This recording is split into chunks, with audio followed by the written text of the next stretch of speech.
Hello everyone, मेरा नाम है भोला जायसवाल और स्वागत करता हूं आपके अपने यूट्यूब चैनल करंट इन्फो में। आज है 11 जून और 11 जून से रिलेटेड जितने भी इंपॉर्टेंट क्वेश्चन हैं सारे हम इस वीडियो में डिस्कस करेंगे और उससे रिलेटेड कुछ इंपॉर्टेंट फैक्ट भी हम इस वीडियो में डिस्कस करेंगे। तो आइए स्टार्ट करते हैं आज का अपना सेशन करंट इन्फो। तो हमारा पहला क्वेश्चन है, हाल ही में विश्व प्रत्यायन दिवस कब मनाया गया? हमारे पास चार ऑप्शन है, 7 जून, 8 जून, 9 जून, इनमें से कोई नहीं। तो जो हमारा करेक्ट ऑप्शन हो जाएगा वो है 9 जून। 9 जून को विश्व प्रत्यायन दिवस मनाया गया। अच्छा, ये मनाया क्यों गया?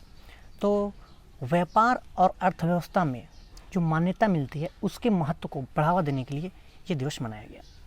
तो ये डे वाला क्वेश्चन आया। तो जब भी डे वाला क्वेश्चन आता है आप उस महीने के सारे डे वाले क्वेश्चन को एक बार रिपीट कीजिए। जैसे इस महीने में 1 जून को कौन सा दिवस मनाया गया था? 1 जून को विश्व दुग्ध दिवस मनाया गया था। फिर 3 जून को विश्व साइकिल दिवस मनाया गया था। 5 जून को मोस्ट इम्पॉर्टेंट विश्व पर्यावरण दिवस मनाया गया था। 6 जून को रूसी भाषा दिवस मनाया गया था।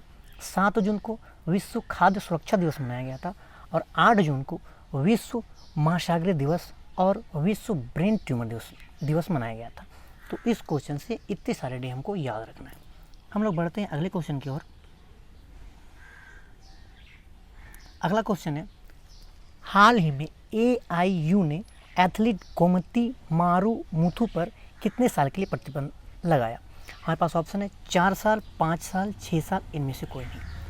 तो जो इन पर प्रतिबंध लगाया गया है वो लगाया गया है 4 साल के लिए। जो हमारा करेक्ट ऑप्शन हो जाएगा वो है 4 साल। अच्छा, इस पर प्रतिबंध लगाया क्यों गया?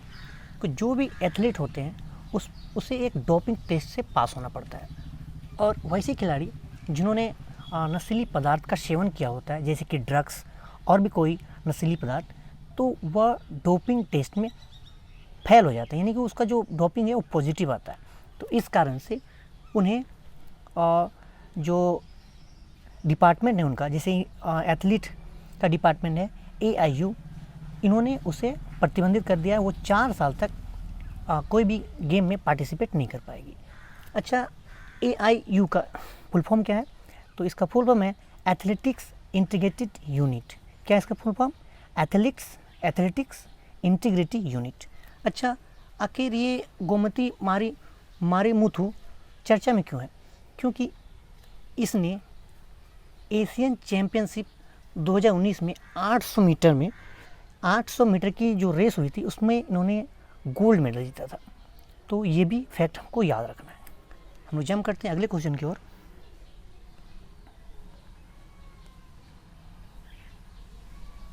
हमारा अगला क्वेश्चन है, हाल में ही किस राज्य ने पंचवटी योजना शुरू की है? हमारे पास 4 ऑप्शन है, केरला, राजस्थान, हिमाचल प्रदेश, इनमें से कोई नहीं।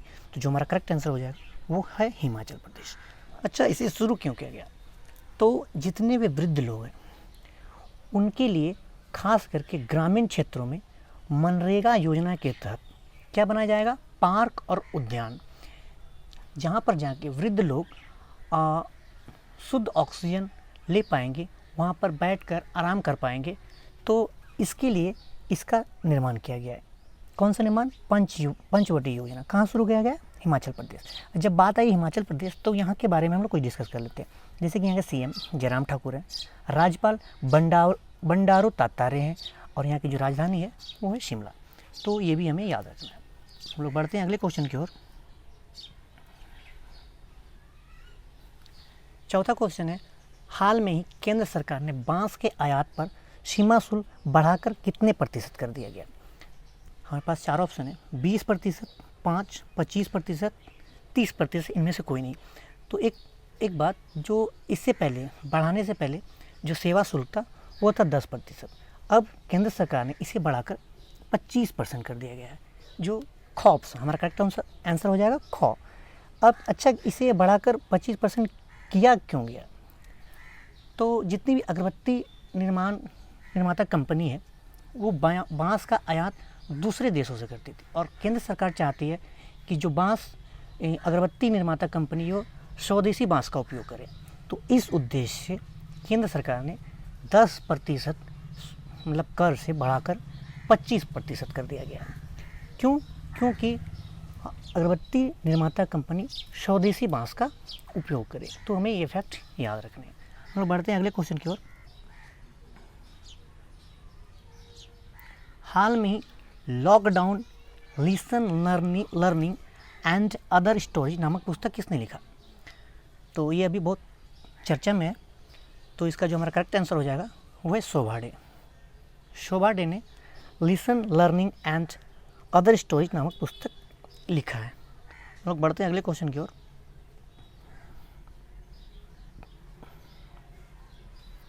हाल ही में किस देश ने खुद को कोरोना वायरस फ्री घोषित किया है? हमारे पास चार ऑप्शन है, दक्षिण अफ्रीका, न्यूजीलैंड, ब्राज़ील, इनमें से कोई नहीं।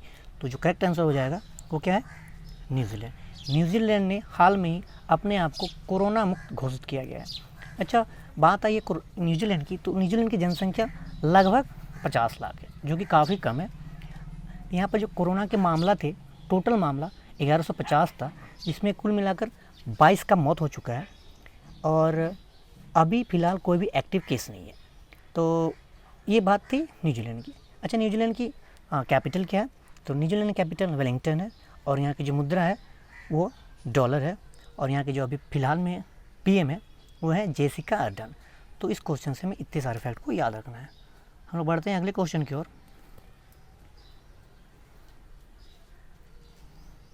हाल ही में भारत ने बिजली के लिए किस देश के साथ MOU पर हस्ताक्षर किया है? हमारे पास चार ऑप्शन है। पहला है डेनमार्क, दूसरा युगांडा, तीसरा अफगानिस्तान और चौथा इनमें से कोई नहीं। तो जो हमारा करेक्ट आंसर हो जाएगा वो है डेनमार्क। डेनमार्क के साथ भारत ने अभी बिजली के लिए MOU पर हस्ताक्षर किया है। अच्छा, ये MOU है क्या? आपने सुना होगा जब कभी भी हमारे प्रधानमंत्री नरेंद्र मोदी ये विदेशी दौरा पर जाते हैं तो वहाँ पर कुछ न कुछ ऐसे कामों के बारे में चर्चा होता है जिसमें दोनों देश सहमत होकर उस पर साइन करते हैं। तो जो काम फ़िलहाल हुआ नहीं है उस पर चर्चा हुआ है, मतलब आगे होने की संभावना है, उसे MOU के तहत रखा जाता है, जो न्यूज़पेपर में काफ़ी बार पढ़ने को मिलता है। और जब वही बात जब फाइनल हो जाता है कि नहीं उस पर हमको काम करना ही है, तो एक टर्म आता है MOA। तो इसके तहत जब कोई काम फाइनल हो जाता है तब MOA पर दोनों देश के प्रधानमंत्री हस्ताक्षर करते हैं। अब MOU इसका फुल फॉर्म क्या हो जाता है? इसका फुल फॉर्म है मेमोरेंडम ऑफ अंडरस्टैंडिंग। ये तब की बात होती है जब दोनों देश किसी मैटर पर चर्चा करते हैं, तो MOU पर हस्ताक्षर किया जाता है। और जब वही बात फाइनल हो जाती है कि नहीं वो काम अब होना ही होना है, तो उस टाइम दोनों देश के प्रधानमंत्री MOA पर हस्ताक्षर करते हैं। अच्छा, MOA का पूर्ण नाम क्या है? तो MOA का पूरा नाम मेमोरेंडम ऑफ एसोसिएशन है। तो ये दोनों टर्म को आपको याद रखना है। अच्छा, अब बात आई है डेनमार्क की। तो डेनमार्क की राजधानी क्या है? कोपेनहेगन। यहाँ की मुद्रा क्या है? Danish krone. और जो प्रेजेंट टाइम में यहाँ के प्राइम मिनिस्टर हुए वो है एम फ्रेडरिक्सन। कौन है? M Frederiksen. तो इन सभी बातों को हमें ध्यान में रखना है। हम लोग बढ़ते हैं अगले क्वेश्चन की ओर। हाल ही में उत्तराखंड की ग्रीष्मकालीन राजधानी किसे बनाया गया है? हमारे पास चार ऑप्शन है, देहरादून, ऋषिकेश, गैरसैंण, इनमें से कोई नहीं। तो जो हमारा करेक्ट आंसर हो जाएगा वो है गैरसैंण, यानी कि गो ऑप्शन। अच्छा, बात आई उत्तराखंड की, तो यहाँ के CM के बारे में हम लोग चर्चा कर लेते हैं। यहाँ के CM है त्रिवेंद्र सिंह रावत, राज्यपाल है बेबी रानी मौर्य और यहाँ की राजधानी वो है देहरादून। तो जब भी राज्य वाला कोई क्वेश्चन आता है तो उसके राज्यपाल और उसके मुख्यमंत्री, ये दोनों आपको याद जरूर होने चाहिए। हम लोग बढ़ते हैं अगले क्वेश्चन की ओर। हाल ही में जारी की गई पर्यावरण प्रदूषण सूचकांक में भारत का कौन सा स्थान रहा है? जो हमारा चारों ऑप्शन है 167, 168, 169, इनमें से कोई नहीं। तो जो हमारा करेक्ट आंसर है वो है 168। अच्छा, बारी आई है पर्यावरण प्रदूषण सूचकांक की, तो भारत का स्थान है 168। तो भारत का स्थान कितने देशों में 168 आया है? तो टोटल मिलाकर यानी कि कुल मिलाकर 180 देशों का पर्यावरण प्रदूषण सूचकांक जारी किया गया था, किसकी मदद से? येल यूनिवर्सिटी ने WEF की मदद से ये सूचकांक जारी किया था, जिसमें अपना देश भारत का 168वां नंबर स्थान है 180 देश में। आप जान सकते हैं कि 168 भारत का स्थान 180 में है, तो कितनी दयनीय स्थिति है। तो काफ़ी दयनीय स्थिति है, चिंताजनक है। हम लोग बढ़ते हैं अगले क्वेश्चन की ओर। आज का हमारा अंतिम क्वेश्चन है, हाल ही में दुनिया के सबसे महंगे खिलाड़ी कौन बने? हमारे पास 4 ऑप्शन है, Kylian Mbappe, Virat Kohli, Pat Cummins और चौथा इनमें से कोई नहीं। तो जो हमारा करेक्ट आंसर हो जाएगा वो है किलियन एम्बापे। ये कौन है? तो ये फ्रांस के फुटबॉलर है और ये एक फुटबॉलर है और इसका मार्केट वैल्यू अभी 2490 करोड़ रुपया है। विराट कोहली ये भारत के कप्तान है। पैट कमिंग्स काफ़ी चर्चा में रहते जब IPL का आयोजन होना था, हालांकि लॉकडाउन की वजह से हुआ नहीं।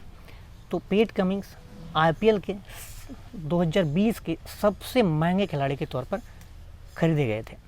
तो हमें ये भी फैक्ट याद रखना है, क्योंकि एग्ज़ाम पॉइंट ऑफ व्यू से IPL काफ़ी इम्पोर्टेंट रहता है। तो आज के इस वीडियो में हमने 10 क्वेश्चन को डिस्कस किया। कल के सेशन में हम फिर से मिलते हैं। अगर अभी तक आपने हमारा चैनल सब्सक्राइब नहीं किया है तो हमारे चैनल को सब्सक्राइब कर दें। अगर बगल में बेल आइकन का घंटा होगा उसे ही प्रेस कर लें। और लॉकडाउन भारत में अभी तक चल ही रहा है, कोरोना वायरस का कहर काफ़ी चल रहा है, तो घर में रहें, सुरक्षित रहें। जय हिंद, जय भारत।